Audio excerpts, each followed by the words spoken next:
लेकिन उज्जवल भविष्य तभी होगा जब आपको पूरी तरह से दाएं फाड़ करनी होगी। ये सचिवालय बंद कर दो इन नेताओं की रैलियों में जाना, बंद कर दो ये नेता भीड़ का हिस्सा आपको जहां बनाते हैं। आज हमारी प्राथमिकता यही है कि हमारा हर बच्चा बेरोजगार है, हर बच्चा फ्रस्ट्रेशन में है। मारिए इन्हें, पकड़िए इन्हें, अपने अधिकार के लिए जिस हद तक जाना हो जाइए, क्योंकि ये आपका संवैधानिक अधिकार है और हमसे ये हमारा संवैधानिक अधिकार छीन नहीं सकते, क्योंकि आप न्याय की लड़ाई लड़ रहे हो। ये किसी माफिया की लड़ाई नहीं, ये किसी खनन माफिया की लड़ाई नहीं, खनन पट्टे के लिए लड़ाई नहीं, शराब के पट्टे के लिए लड़ाई नहीं, किसी ठेके के लिए लड़ाई नहीं, क्योंकि आपका भविष्य अंधकार में है, ये तय है। और नेता नहीं चाहते कि आपका भविष्य बने। अगर आपका भविष्य बनेगा तो इनके लिए गर्री और झंडे और डंडे कौन उठाएगा? इनके बच्चे तो पढ़ रहे हैं, इनके बच्चे विदेशों में पढ़ रहे हैं, इनके बच्चे नालायक भी होंगे तो कल उन्हें टिकट मिलेगा, वो बैठ जाएंगे विधानसभाओं में, और हमारे बच्चे इनके लिए झंडे डंडे और दरिया बिछाते रहेंगे। यही ये नेता चाहते हैं। शुभकामनाएं मैं यहाँ से देती हूँ आपकी बहन पूनम कैंसर, और आपके उज्जवल भविष्य की कामना करती हूँ। लेकिन उज्जवल भविष्य तभी होगा जब आपको पूरी तरह से दाएं फाड़ करनी होगी। ये सचिवालय सैनिक जो आए हैं, उत्तराखंड राज्य आंदोलनकारी आए हैं, मेरे वरिष्ठ जन आए हैं, आप सभी को इस मंच के माध्यम से मेरा कोटि कोटि प्रणाम वंदन और आप सभी को हार्दिक स्वागत और अभिनंदन। हमारे लिए खुशी का दिन भी है कि आज राज्य का स्थापना दिवस है, लेकिन दुख की बात भी है कि 25 साल का उत्तराखंड आज कुपोषित का कुपोषित ही है। नेताओं ने, अधिकारियों ने अपने को तो पोषित किया, लेकिन हम आज भी उसी पायदान पे हैं जिस पायदान से इस पृथक राज्य के अवधारणा की लड़ाई शुरू हुई। बड़े दुख के साथ बोलना पड़ रहा है कि 25 साल के बाद भी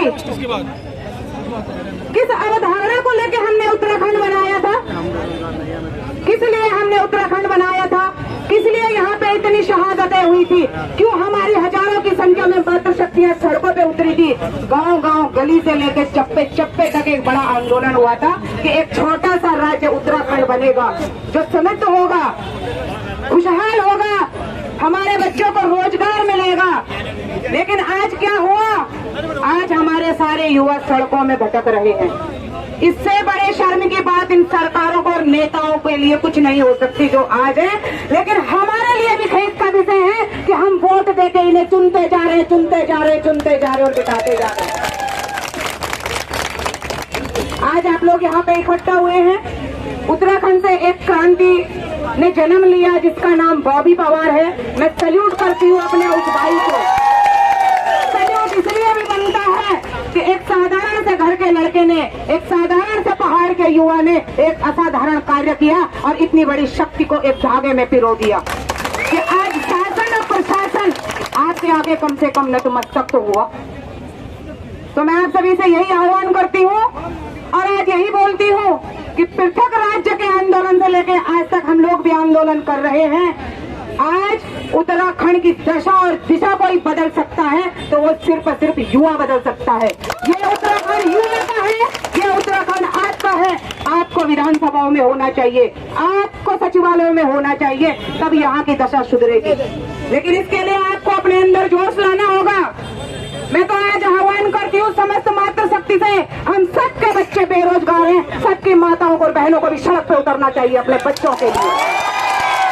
बंद कर दो इन नेताओं की रैलियों में जाना, बंद कर दो ये नेता भीड़ का हिस्सा आपको जहाँ बनाते हैं। आज हमारी प्राथमिकता यही है कि हमारा हर बच्चा बेरोजगार है, हर बच्चा फ्रस्ट्रेशन में है, हर बच्चा सुसाइड कर रहा है, हर बच्चा आत्महत्या कर रहा है। माँ बाप कर्जा ले लेके बच्चों को पढ़ा रहे हैं और उनके परीक्षा का परिणाम क्या है? इन चीजों पे हमें मनन करना होगा, न कि उनकी भीड़ का हिस्सा बनना होगा। आपके साथ कंधे से कंधा मिला के हर माँ को सड़क पे उतरना होगा।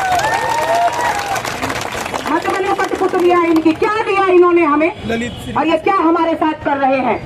तो आप सभी लोग एक होकर अपनी लड़ाई लड़े। हमारी शुभकामनाएं आपके साथ हैं, हम आपके साथ हैं, क्योंकि आपका भविष्य अंधकार में है, ये तय है। और नेता नहीं चाहते कि आपका भविष्य बने। अगर आपका भविष्य बनेगा तो इनके लिए गर्री और झंडे और डंडे कौन उठाएगा?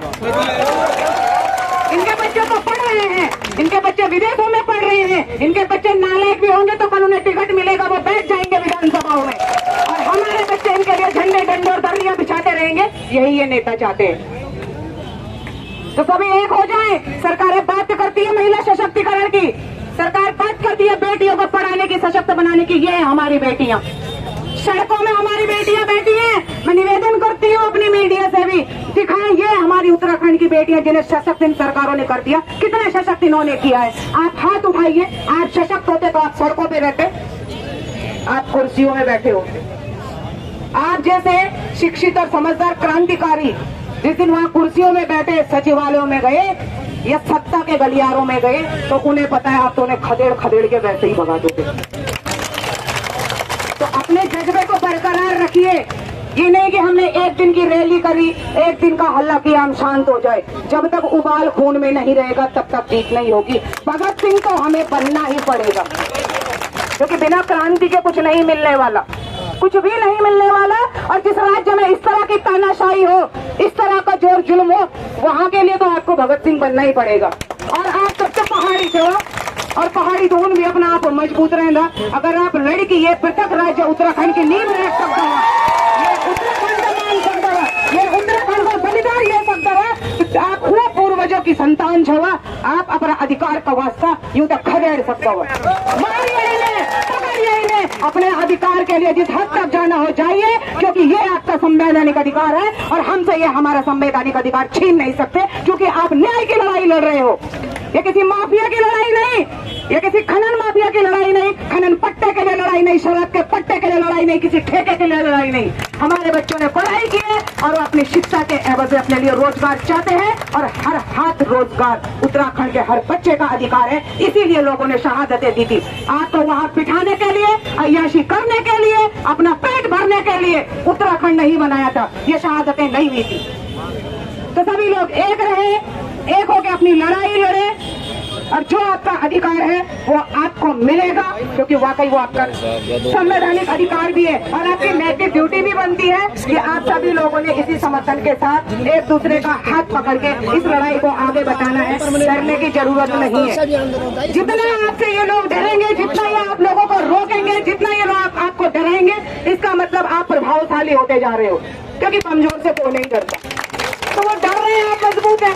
आप कमजोर होते तो यहाँ पे मेरे पुलिस के बहुत भाई हैं, मेरी बहनें भी हैं, उनकी भी मजबूरी है, वो उनके हाथों बंधे हैं। चाहते तो वो भी हम इन्हीं को लट्ठे बजा देते। बहुत आक्रोश होता है उनके अंदर, हमने देखा भाई। वो भी तो हमारे ही थी, हमारे ही लोग भी तो हमारे दर्द को ज्यादा समझना वाला वो नहीं समझना थी। तो भी हम ही अगर जी हूँ मजबूरी हम समझना तो, लेकिन वो ग्रामीण बोला तो आप भी थोड़ा नैतिकता परिचय दिया करा। इतना भी क्या बनना कि बिल्कुल ये गुलाम बन जाओ। कितनी मुश्किल से आजादी तो अपने जोश को बरकरार रखिए। एक बार पुनः आप सभी को हार्दिक शुभकामनाएं मैं यहाँ से देती हूँ। आपकी बहन पूनम कैंसर और आपके उज्जवल भविष्य की कामना करती हूँ। लेकिन उज्जवल भविष्य तभी होगा जब आपको पूरी तरह से दाएं फैड़ करनी होगी। ये सचिवालय का प्रकरण हुआ, मैं तो उसका समर्थन करके, मुझे पता है आधे से ज्यादा वहाँ भ्रष्ट है, तो वहाँ पे रोज नहीं हर तीसरे दिन ऐसे प्रकरण होने चाहिए। अभी तो शायद उन्होंने झूठे सारे आरोप लगाए। ऐसे प्रकरण जब होने लग जाएंगे तब जाके वो सुधरेंगे, ऐसा नहीं सुधरने वाले।